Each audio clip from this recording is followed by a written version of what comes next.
E aí, futuros aprovados, professor Igor Moreira novamente com vocês para mais uma questãozinha da prova da EFON 2020. Estamos com a prova azul, questão de número 30, que tem o seguinte enunciado: o valor da força eletromotriz E e da resistência R no circuito da figura apresentada abaixo são, respectivamente. Então você olha para o circuitozinho e já deduz o quê? Trata-se de um circuito de duas malhas. Está aqui uma malha, está aqui a outra, e como eu desconheço os valores de E e de R, não tem como eu reduzir para uma malha só. Vou ter que trabalhar com esses valores aí mesmo. Tem mais um detalhe aqui na figura, né? Que eu não coloquei na questão, que me fala que a corrente aqui em cima vale 1 ampere e que a corrente aqui embaixo vale 2 amperes. Então, esse circuito aí, ele vai sair muito mais fácil do que outros circuitos de duas malhas que já foram colocados na prova da EFON. Por quê? Ora, o que é que eu posso afirmar aqui desse circuito de duas malhas? Primeiro, que a soma das correntes que chegam a um nó devem ser igual à soma das correntes que saem do nó. Então, quer dizer, ó, que esse 1 ampere vai continuar percorrendo essa parte da frente do circuito, essa parte de cima, e vai descer até aqui. Assim como esse 2 amperes vai continuar percorrendo essa parte aqui do meio e vai chegar até aqui também, o 2 amperes. Pronto. Essas duas correntes vão se encontrar nesse nó aqui, ó, nesse ponto onde os fios estão se dividindo, que eu vou chamar esse nó de A. Então, eu posso deduzir o quê? Que se eu tenho a chegada de 1 ampere aqui e 2 amperes aqui, isso vai resultar em uma corrente que vai vir para cá no valor de 3 amperes. E essa corrente vai passar por esse resistor, vai subir pelo circuito, e na hora que chegar nesse outro nó aqui, ó, que eu vou chamar de B, ela vai novamente se dividir em 1 ampere e 2 amperes. Pronto. Isso aí seria a primeira lei de Kirchhoff, ok? Então, o que faz com que essa questão seja mais simples do que outras questões de circuito e dos mares é porque você já conhece todas as correntes do circuito. Tá, professor, mas beleza, mas aí eu vou ter que fazer aquela lei das malhas, analisar, fazer sistema. Na verdade, não. Perceba o seguinte: todos os ramos do circuito, todos os fios estão entre os pontos A e B.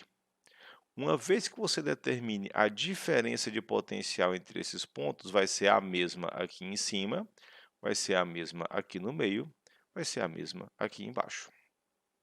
Só que para determinar a DDP de cada circuito, de cada ramo de circuito, eu preciso usar a fórmula do aparelho específico que está ali.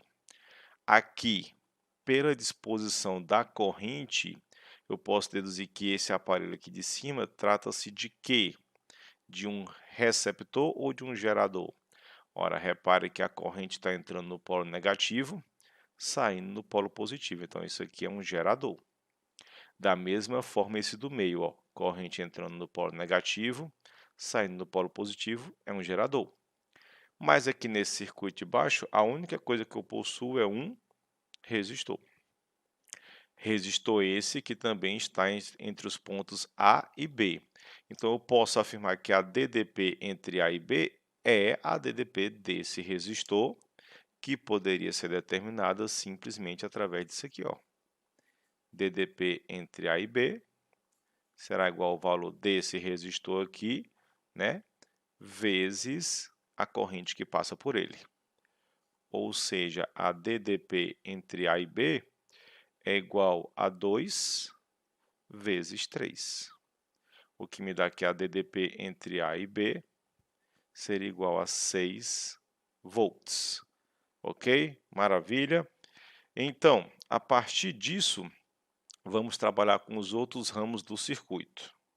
Vou pegar aqui, por exemplo, a parte de cima do circuito. Trabalhando com a parte de cima, você fala, mas espera aí que aqui tem um gerador e um resistor, são dois aparelhos. Mas vamos usar de um artifíciozinho aqui bem útil. Eu vou dizer que isso tudo aqui é o gerador, que esse resistor aqui é como se fosse a resistência interna dele, só para deixar o meu cálculo mais simples. Porque olha aí, se eu considerar que tudo isso é um gerador, eu posso dizer que a DDP entre A e B é igual a força eletromotriz menos R vezes I, que seria exatamente a equação do gerador. Só que eu já conheço essa DDP entre A e B. Eu sei que é 6. Então, ficaria 6 igual a força eletromotriz desse gerador, que é 10, menos a resistência interna dele, que eu considerei como se fosse esse R, vezes a corrente que passa por ele, que é 1 ampere. Tá aí. Aqui, quando eu multiplicar R vezes 1 não muda nada. Eu vou puxar esse R para cá, ele vai ficar positivo. Eu deixo esse 10 aqui. E eu pego esse 6 e jogo para cá negativo. Pronto.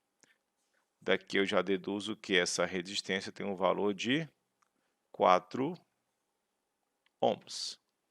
Certo? Já temos a primeira resposta.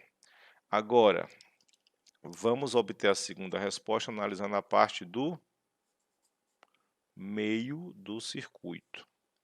Eu vou fazer a mesma coisa. Nada está me dizendo que essa resistência é a resistência interna do gerador. Mas como só tem eles aqui, eu vou considerar como se fosse. Então, eu vou dizer que a DDP entre A e B é a força eletromotriz menos R vezes I. Só que eu sei que a DDP entre A e B é 6. A força eletromotriz eu não conheço. E eu deduzindo que essa resistência é a resistência interna dele, ficaria 1.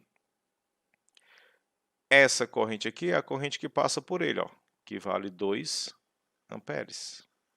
Então, eu teria aqui ó, que 1 vezes 2 é 2. Passando para o outro lado, ficaria positivo. O que me diz que a força eletromotriz que tem aí na parte do meio seria de 8 volts. Onde você observando as opções, isso corresponderia, vamos procurar aqui, exatamente a opção C. Olha, C de sucesso, olha aí, sabe muito português esse rapaz. Então, beleza? Espero que tenha sido bem claro, espero que tenha ficado entendido. Mas qualquer dúvida pode deixar aí nos comentários. Não perca a correção das outras questões. Valeu e até a próxima.